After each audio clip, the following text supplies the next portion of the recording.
Welcome to the Week 5 Forum. We're discussing collection and the collection disciplines this week, which deals with a lot of important issues that encompass a number of agencies and raise a lot of practical and economical and ethical questions.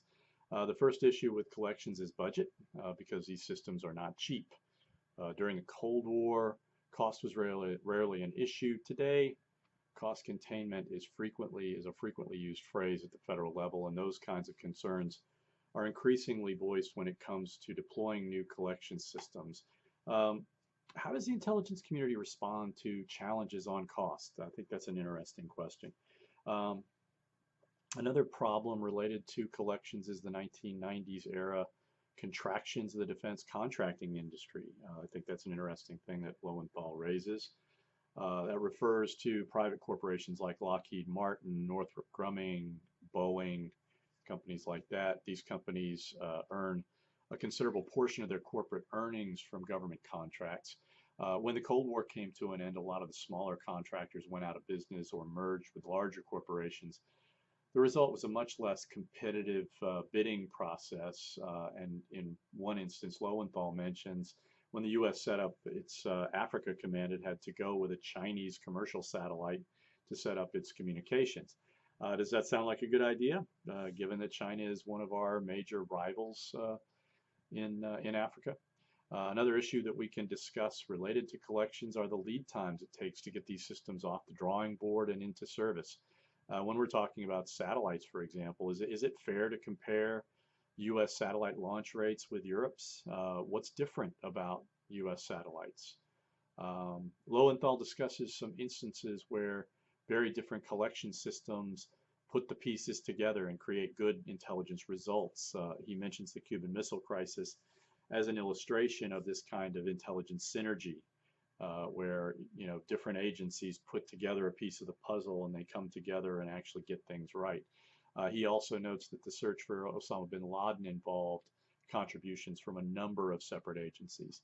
But how fine a line is it between collection synergy and a collection swarm ball, which is a bad thing, right? I really like the description of a swarm ball. If you've ever watched a bunch of 6-year-old kids playing soccer, you know exactly what image Lowenthal is conjuring.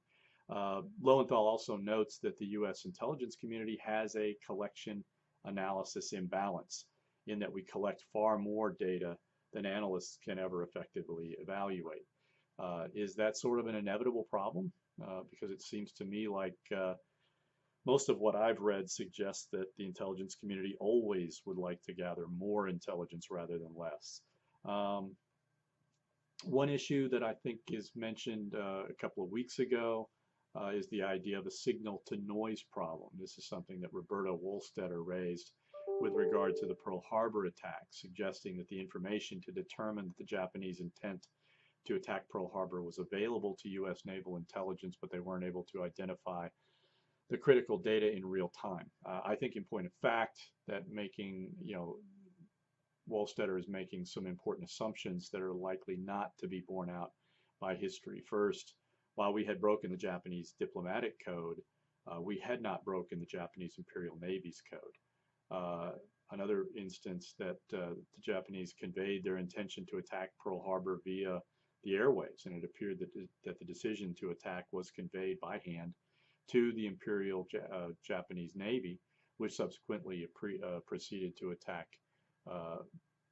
Pearl Harbor under absolute radio silence. So to me, the question is, why do so many Americans want to believe that FDR and the military leadership knew about Japan's intentions but preferred to allow 2,300 American sailors and soldiers to be killed in order to justify America entering the war?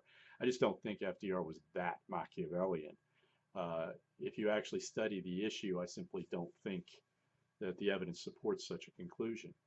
Is this perhaps another source of the hyperpartisan, of the wellspring of animus that has produced the hyperpartisanship that we're dealing with today? If you want to contest me on this, come at me. I can take it. I found the Five Eyes discussion to be really interesting in this chapter. Which countries comprise the Five Eyes? What does the existence of the Five Eyes suggest about the opportunities for collaboration among the intelligence agencies? How do you think this relationship is wearing uh, during the Trump administration, given that we've had various instances where Trump appears to have revealed intelligence to Russia, to Russian agents, or to Russian diplomats? One of the more important issues that Lowenthal addresses in this chapter are how essential satellites are to American intelligence agencies' collection capabilities. What are the advantages of satellites? Why is the United States so dominant in its satellite capabilities? What are the limitations of satellites as collection systems? How does the fact that China is clearly intent on developing anti-satellite military capabilities impacting both U.S. intelligence and military intelligence and our reliance on satellites? Is there a plan B in place to deal with a likely, with possible attack on our satellite system? One other issue I think is really important also is the stovepipe problem. In my opinion, the decentralized nature of the intelligence community is the primary reason why stovepipes emerge within the intelligence community. Why are they a potential problem? What can be done to prevent stovepiping from impeding the intelligence community's primary missions? To me, that's a really important question that dogs the intelligence community, and to no small extent, it's sort of a deliberate part of the system. One last thing I'll mention is that I think is really cool, the fact that the intelligence agencies know that rival intelligence agencies are watching and try to take advantage. This is called denial and deception.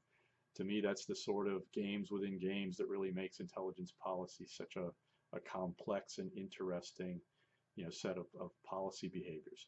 So again, there's a lot other stuff. There's a lot of other stuff in this chapter. I won't be happy unless I see some really good discussions where people are really digging into these issues. So let's go to work.